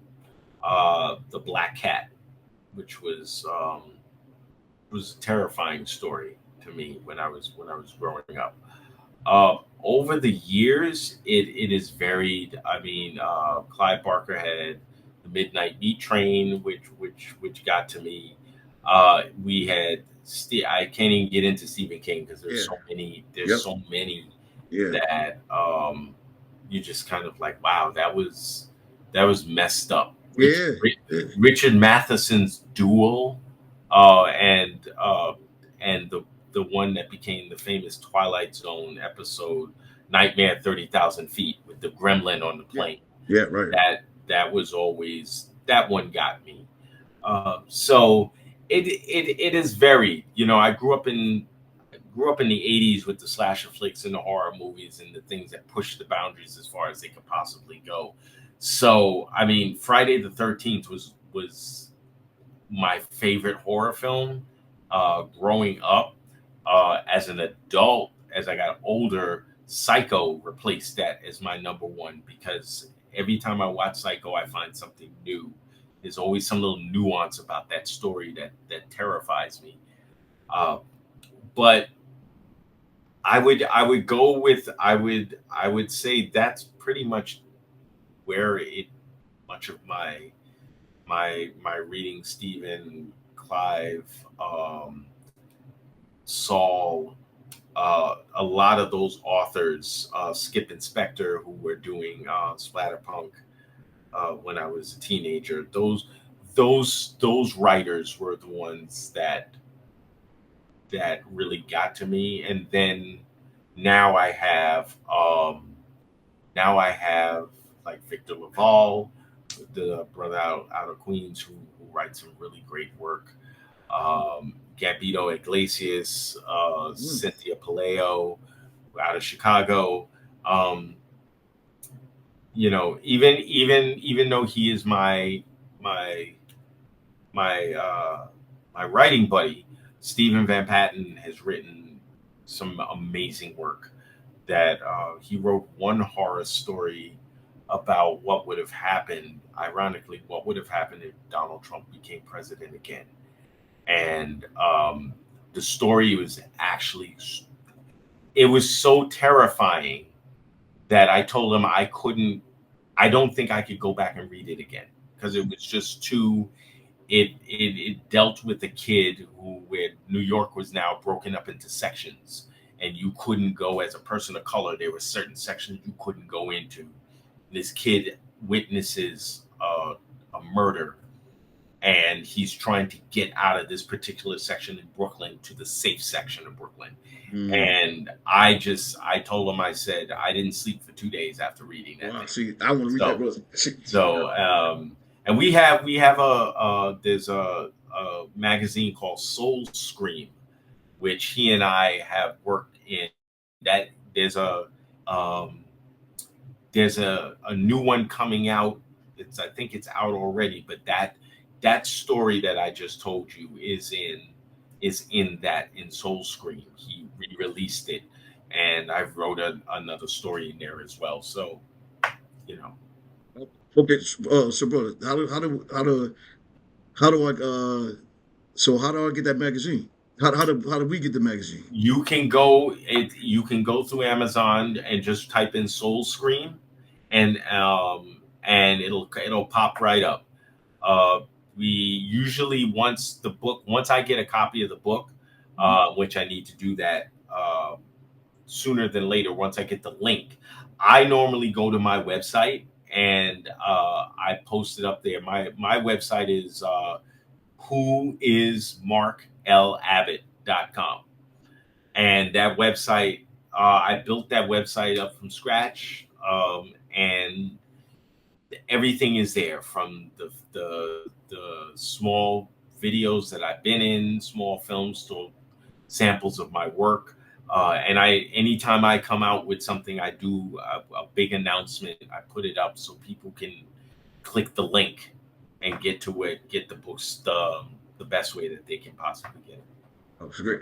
But so, oh man, so another thing, bro, like so, bro, I would kind of say, bro, you know, like you're doing horror, right? So did you do horror before, like, and you know, and did you do horror before, like, what's this guy name, because there's not a lot of us that you know. Say matter of fact, I think it was I forget, and I could never forget this, can never remember this lady's name, right? You know what I'm saying? And I was writing at the time, right? But as I was writing, like like, and I you know I couldn't explain this to people. I'm like it's horror, but it's like Twilight Zone for black people, right? You know what I'm saying? Mhm. So it wasn't like Tales from the Hood, right? You know what I'm saying? It was different. I'm like you know that's cool, but it was more like West Coast stuff. You know what I'm Okay. saying? So, bro. So, would you say you was writing horror prior to Pete? You know, what's his name? The guy that made Get Out. Oh yeah. No, no. I've been writing horror before he transitioned into doing. In fact, that him doing horror got a lot of us excited because it's we you know as people of color we don't get to see ourselves in horror too much. And we often go off of the old trope that as soon as you see a brother, set your watch because he ain't gonna be here for Yeah, long. yep, yeah, yeah, yep, Um, yeah. and but now we're beginning to see more of ourselves. The horror is becoming much more intellectual. It's pushing boundaries. It's causing people to reevaluate how they see our work, because for a long time, I mean, a lot of us have been writing horror, and you go back, we go back to the 70s and 60s. We were part of horror. We've been, everything from Night of the Living Dead to Yep, Blackula to yep. Oh, um probably I just recently did an entire essay piece on the people under the stairs, where yeah, people completely forgot. I said, yeah. y'all forgot that there was this young brother commanded the whole movie from beginning to end and survived. He Right, didn't die. right. Um, and it's often one of those films where people are like, oh, you know what? I completely forgot about that was out there. And so, now it's a good time for us people of color to be in this fold. Jordan Peele is doing some fantastic work um, on the screen. I think that it's not only horror that makes you think, but it's very much, it speaks to us. Right. It's I love the reaction of Get Out, where you have people of color just going, yeah, and everybody else like, oh my god, this is like Yeah, phenomenal, and we're like, yeah. Mm-hmm. yeah, Mm-hmm. sounds about right. It's like you know, none of us none of us is sitting there like, when that famous scene at the end when the cop car, where we think it's the police car rolling up, and I'm in the movie theater, and everybody around us but the black folks go, oh, and we're like, yep, sounds about right. We're like, No, but I thought it was but the real but twist was in one class. I'm like, it wasn't the cops. We were, so we laughed because we, like, all the black folks started looking at each other like, typical, here we go, not a cop. Of now, course it's the going now. cops show up now. And Yeah, then and then yeah. we're like, oh, it's not the cops. Oh, okay. I know that was a Uh, twist. I said, oh man, that was a good twist. You know what I'm saying? It got me. Got me. Oh, that was good and though. now Yeah, we have like Sinners. yeah. Oh yeah. Oh great. And Ryan Coogler's No, great, um, great, absolutely fantastic great, brother. uh, vampire flick that Great. um, that I went and bought the DVD, because I want to kind of dissect. I saw the Uh, film, but I need to dissect it now and be able to take fine lines and look at it and pull all the little nuances, uh, because it was a lot bro, going bro, on when I first saw it. bro, So I was begging, right? So I was begging people down here to see, right? And when I saw it, right? I mean, it was a good watch, right?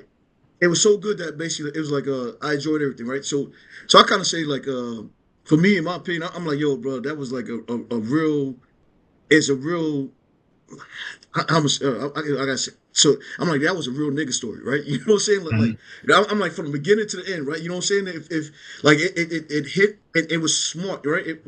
So so so with that story, you know, like I want to do a commentary on myself, right? You know, and I'm like, yo, they just so like they talk to us, right? But they didn't talk above us, right? But they was talking at us, right? You know what I'm saying? It's like there's a lot of things that you know, like when I'm seeing people's comments, right? I'm like, oh man, yo, y'all missed out on what it was like really saying. You know what I'm saying?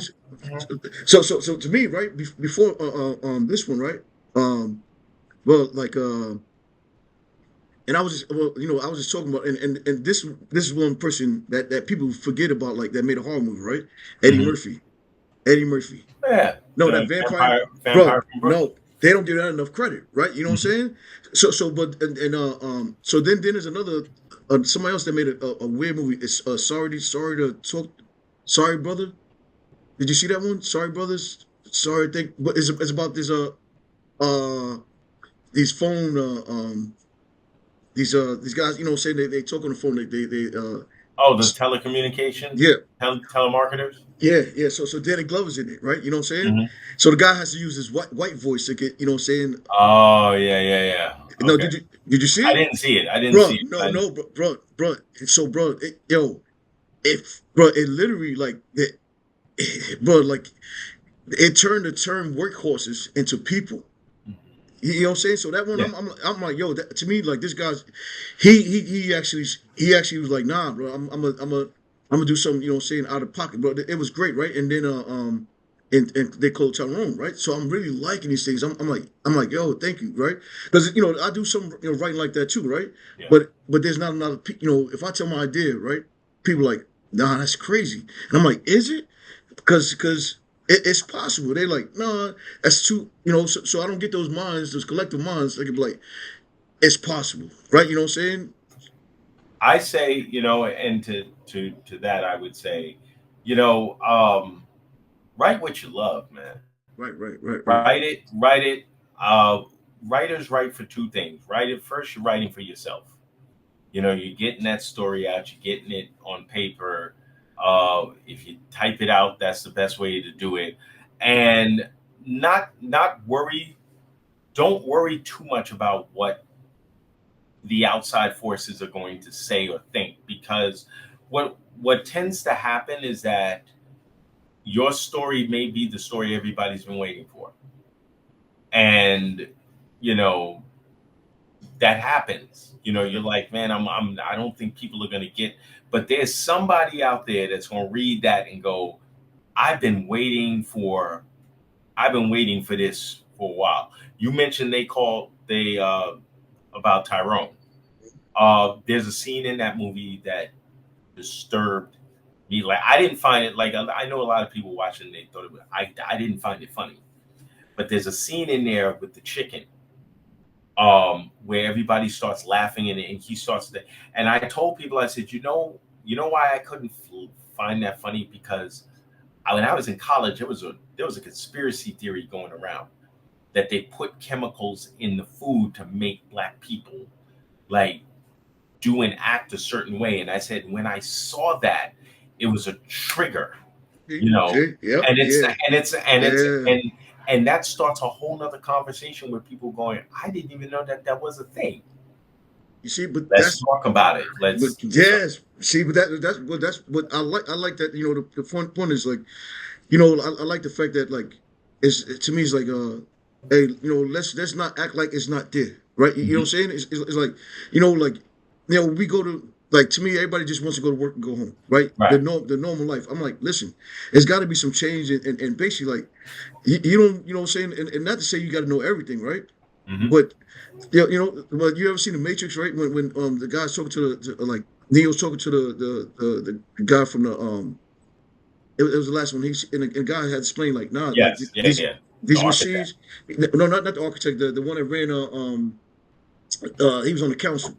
right? And he took it to the basement. He's like, listen, look, I can't say like, you see these machines, right? So yeah, we're trying to escape these machines, right? But we also need these machines to survive, right? You know what I'm saying? So basically, it's like, you know, we're running on an unknown thing. A lot of people, what I'm saying, like, but they don't understand underground. Like it's a mechanical thing working. You know what I'm saying? Right. Like so okay, so like to me, right? My thing is like chicken, right? So I come down to a little town, right? And bro, my thing is I finally get to really sit one on one and get to talk to some white people, right? And we sitting there, because I don't get that too much in New York, right? Hmm. So I had to ask. I'm like, listen, man, you don't like chicken, right? You know what I'm saying? They were like, yeah. I said, you don't like watermelon? They were like, yeah. I said, I don't get it then. You know what I'm saying? It's like, bro, like I mean that sounds stupid, right?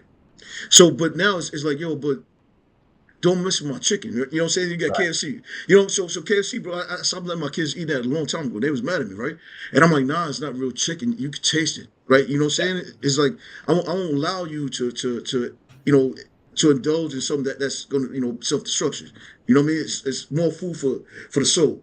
So Right. so so, bro, you may have not laughed at it, right? But and maybe it's to me sometimes you gotta laugh at people that Hmm. like they won't take it seriously, right? You know what I'm saying? Right. Like, yeah, bro, like they really put stuff in your chicken, right? Hmm. To make you act like that. And they like, you stupid. You like, nah, no, you stupid, right?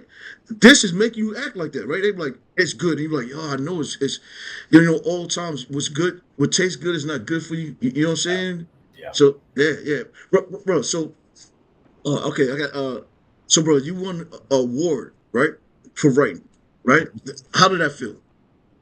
Oh, it was amazing. It's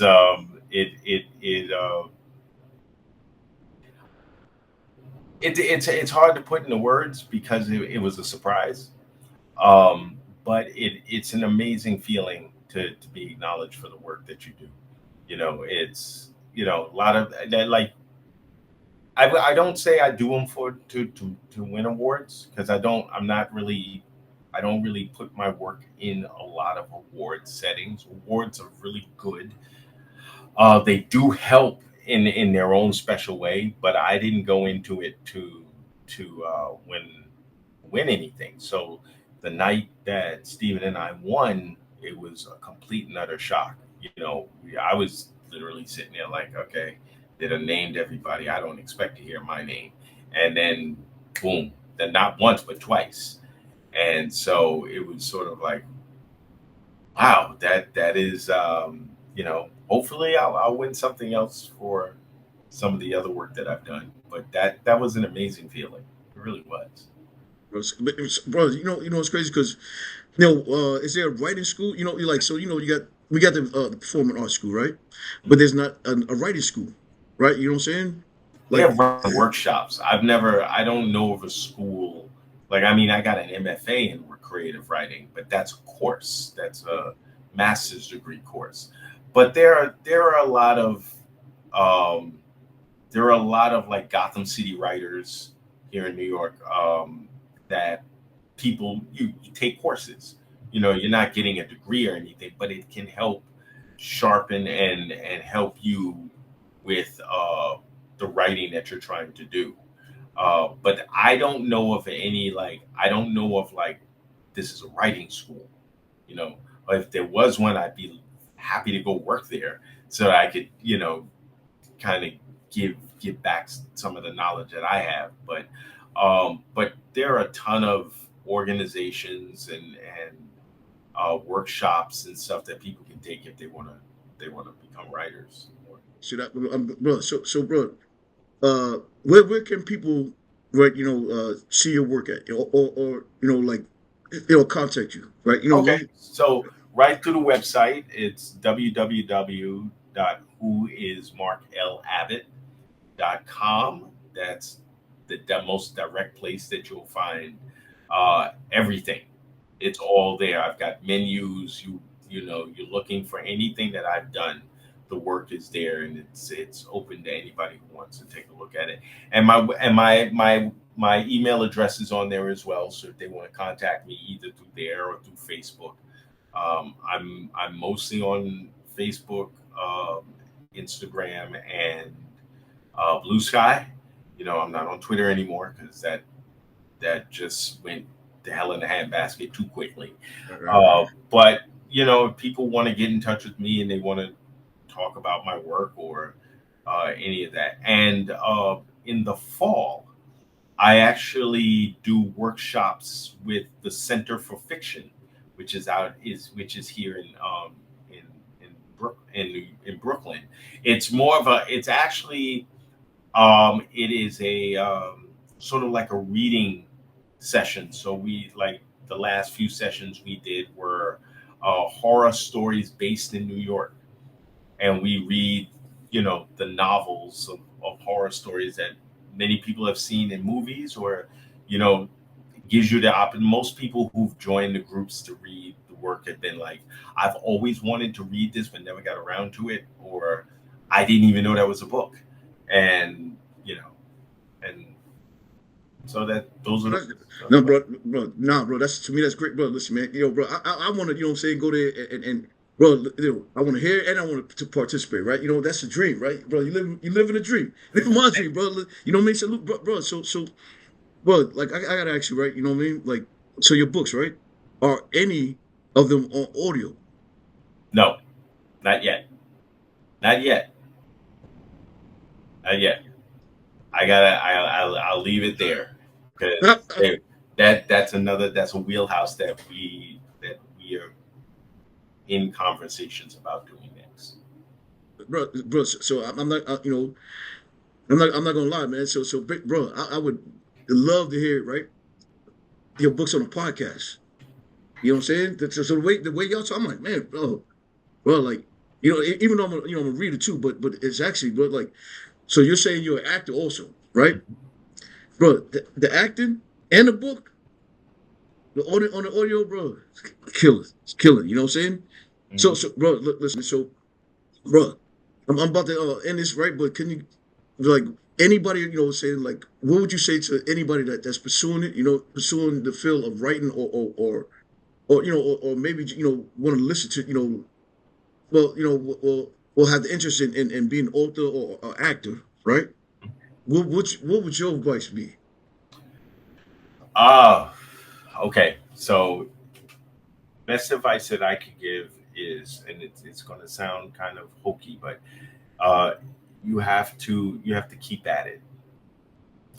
Um, for writing, you need to write every day. You have to read books. The ideology of, what, I don't have time to read. No, you have to make time for that, because without understanding what other people are doing out there, uh, it makes it difficult for you to do the work that you're doing, particularly if you want to pursue books in terms of, like, you want to do more novels or things like that. Some of the best ideas have come from reading other people's ideas. Um, for the acting, I would say and I guess for acting and for writing, find your tribe, find the people that you can get around and are supportive and help you and have your best interests in mind.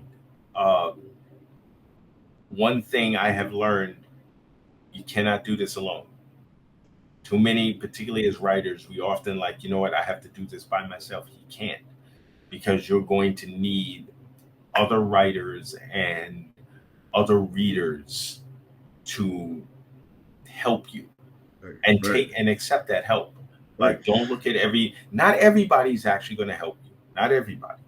But when you find someone genuinely that cares enough, that's like, hey, leave your ego at the door. Hear what I'm trying to tell you.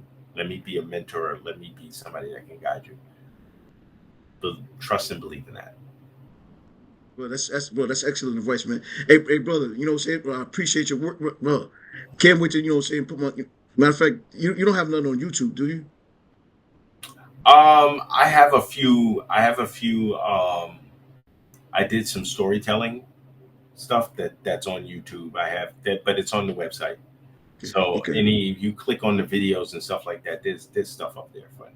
okay. So I'm gonna try to put some stuff on here. You know what I'm saying? You know, to let people see, man. Hey, brother. Hey, I appreciate you. You know what I'm saying? Hey, bro, I really appreciate this interview, bro. Like, bro, you know, bro, you gave power and positivity, brother. You know what I mean, Yeah. brother? Salute, brother.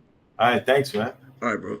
Wait, All wait, right. wait, wait. Don't hang up. Don't hang up. Don't hang up. Yeah. Hey, oh, no, I said don't hang up. Don't hang up. Bro. You got 2 seconds to talk? 2 seconds. Yeah. Yeah, bro, man. Hey, bro, I appreciate you, bro. You know what I'm saying, Mm-hmm. bro? No.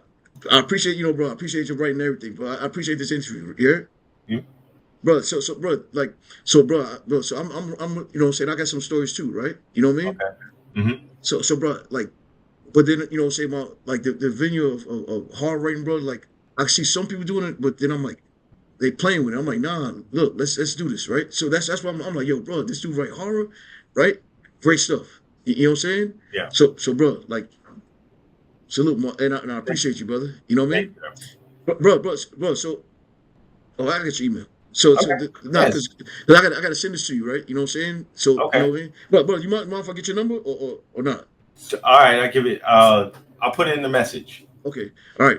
Hey, bro, thank Actually, you. no. You know what? I'll send you the messenger so that I can give you the number. Okay, So hey, try so, bro, I'll be finished with this. What's today is it. Tuesday, but Friday. Okay. Hey, I appreciate it, man. Hey, listen, man, I get your books too, man. On the real, Okay. bro. No, bro. It sound, yo, bro. I even want to see the play and everything. You know what I'm saying? Okay. All right. But I don't know, bro. Why, bro? No, bro, why we wasn't seeing you?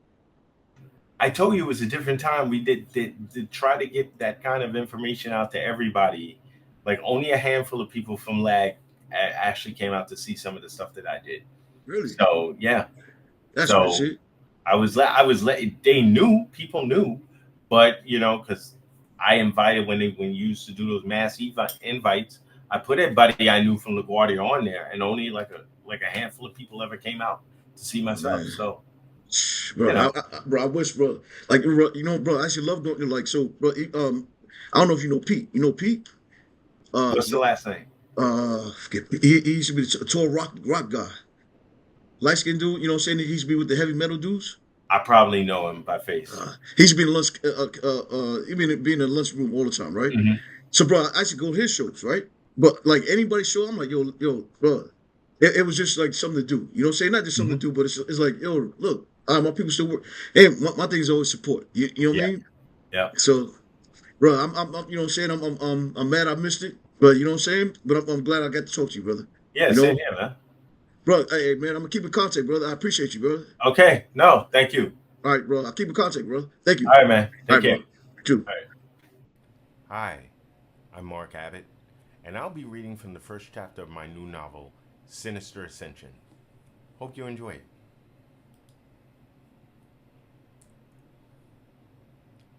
Dwayne Rucker swung the axe in a hard arc, splitting the wooden cover of the 6-foot crate. The wood crackled and moaned as he wrenched it out. He grunted and swung again. This time it broke open the top. He tossed the tool aside and wrenched the planks away. Hurry up! Dwayne's brother Robert stared nervously at the door to the dorm room. Todd might be back any minute. Let him come back. I'll take this axe and bury it deep into his chest, Dwayne said. I don't like this plan. Too many people will get hurt. And if we don't stop Todd and his experiment of his, thousands will die. Robert peered through the window to the science building and then at his watch. He bumped his foot against a gasoline canister that he had brought with him. We only have a few minutes before that bomb goes off, Robert said. Excellent. And by the time security responds, they won't make it back here in time to put out the fire I'm going to set in this crate. Then we go after Todd and end all of this. The bomb? It's only to destroy the crate in here. In there, Robert asked. Dwayne didn't respond. He turned his attention back to the crate before he continued to rip the planks off until he could peer inside. What do you see? Robert said. Nothing. It's not a decoy, is it? I'm sure it isn't. Dwayne delved in, and halfway down he touched moist dirt. He scooped up a handful and raised his hand into the light, pushing bits of it with his fingertips. Dwayne exposed a large, squirmy black leech.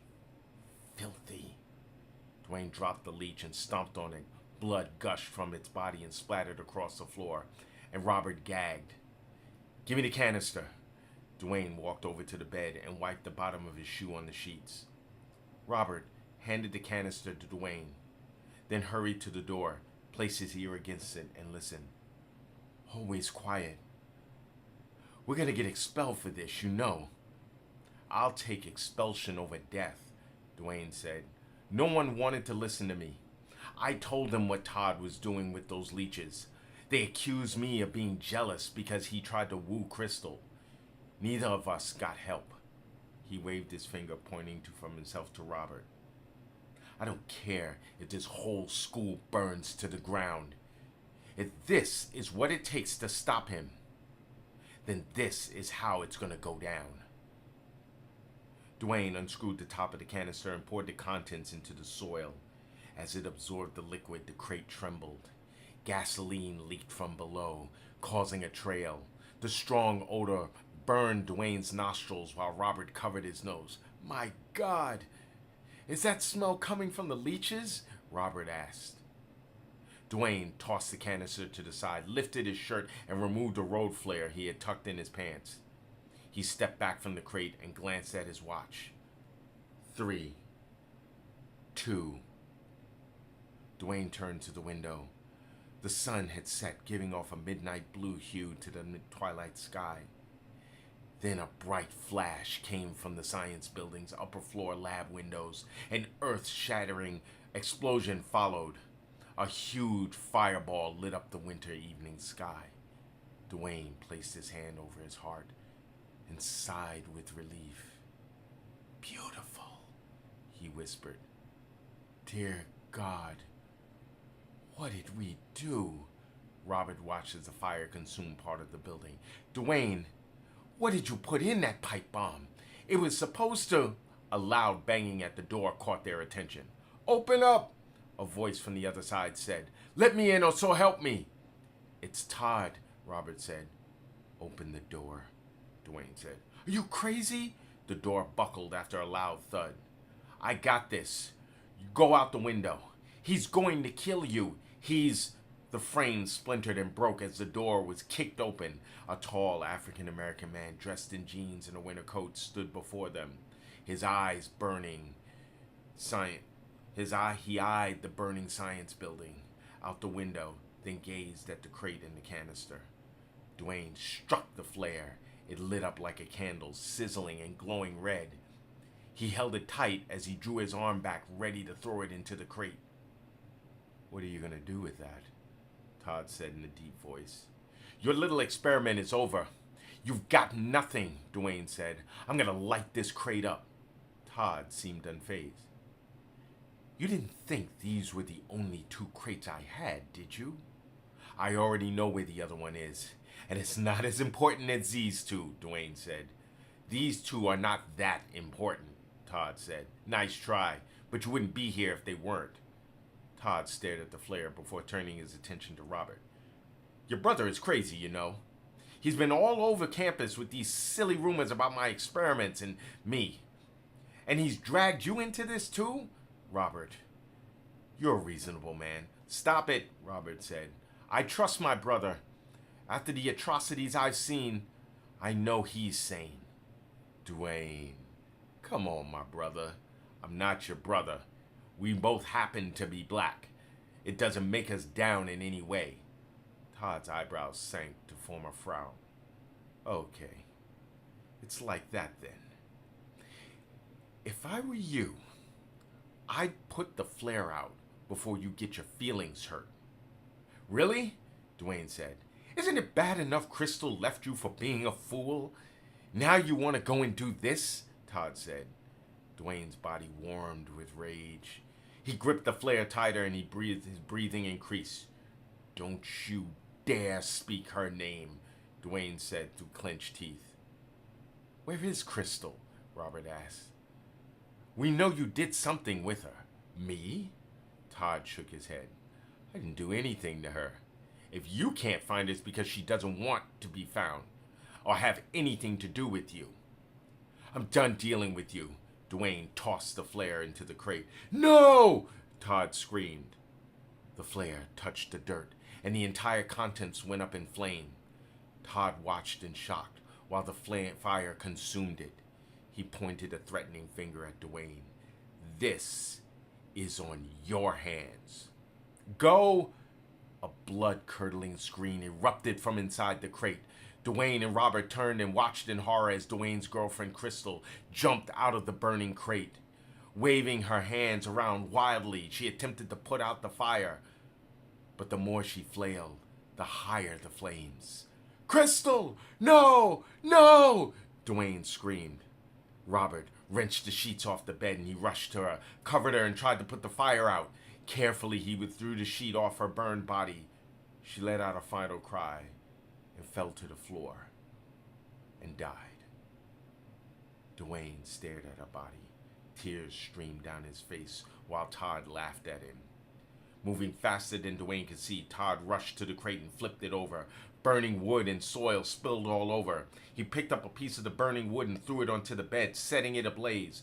Dwayne tried to lunge at Todd through the fire, but Robert held him back. Todd retreated through the door into the hall, stopped, and turned to them. Now you can burn together. Todd removed the door from the hinges and set it in place within the frame. Dwayne and Robert backed away from the fire as thick smoke filled the room. Robert leapt over the bed, landed but slipped and fell on the floor. I'm okay. Get the door down, Dwayne called out to him.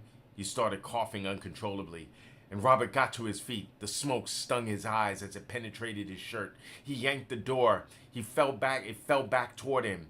He dodged it. A blast of cool air entered the room, and the fire burst up and out, engulfing Dwayne. As he jumped forward, he screamed in agony and fell forward ablaze. And Robert started to go back, but Dwayne's cries of pain slowly silenced, and the fire destroyed the room, and his body with it. Robert started sprinting away from the room, but because he was overwhelmed with grief. At the end of the hall, he leaned against the wall, tears streaming from his eyes. Through a window in the hall, he saw Todd running away from the dorm to a Mustang parked across the street. Robert bolted for the stairs and up into the emergency exit, crashing through it just in time to see Todd speeding away. And he started to chase after him, but realized he would never catch up. His cell phone went off in his pocket. He removed it and answered it. Todd escaped. We missed our opportunity. He paused. Dwayne's dead. This is unfortunate, the voice on the other end said. I suggest you go gather up all the paperwork I gave you on what Todd is and get over to Bruckner. Todd's headed there. Get a hotel room in town. I'll be in touch. What about every moment you spend questioning me? It's time you're giving him to get away. The caller hung up. Robert glanced back at the burning science building, then at the dorm fire. Crowds of students rushed toward the quad, screaming, putting distance between them and the fires. Robert went in the opposite direction. He had to hurry before they locked down the campus. I hope you enjoyed that excerpt from Chapter 1 of Sinister Ascension. It is out now through Mocha Memoirs Press, and you can also get it on my website at www.whoismarklabbott.com. Hope you check it out. Take care.